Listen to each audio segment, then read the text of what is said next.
May mga contractor daw sa hanay ni DPWH Secretary Vince Dizon.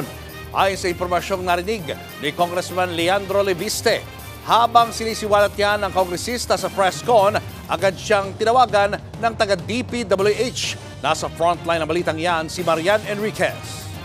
I was told that appointees of Secretary Dizon are contractors. Ito ang isiniwalat ni Batangas 1st District Representative Leandro Leviste sa kanyang presscon.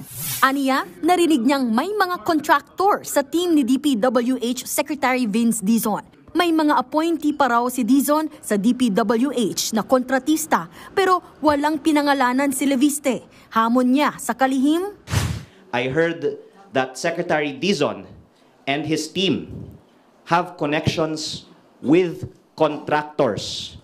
And in the interest of transparency, should disclose all of their connections with contractors and any knowledge that they have on the possibility of kickbacks from DPWH projects. Kabilang ang DPWH sa nakikipagtulungan sa investigasyon ng Independent Commission for Infrastructure o ICI kaugnay ng anomalya sa flood control projects. Kaya duda si Leviste kung magkakaroon ng transparency at malilinis ang korupsyon sa ahensya kung totoong may contractor sa hanay ni Dizon. Sa gitna nga ng presscon ni Leviste, nakatanggap siya ng tawag mula raw sa opisina ni Secretary Dizon. I really don't know who's the contractor in your team, but if you can ask them and come clean to the public, then that would, I think, be a sign that there's real change now in DPWH. Agad namang nagpa-presscon si Secretary Dizon.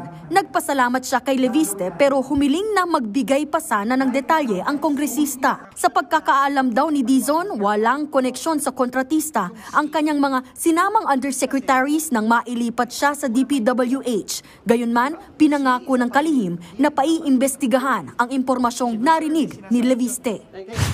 Tatanggalin ko po yung taong yon immediately. At kung kinakailangan, kakasuhan ko pa yung taong yon. That's very important to me, no, na malaman talaga. No, kung sino yan, kung ano ang circumstances nung narinig niya, importante sa akin yan. No, and I will look forward to having a conversation with Congressman Leviste on that.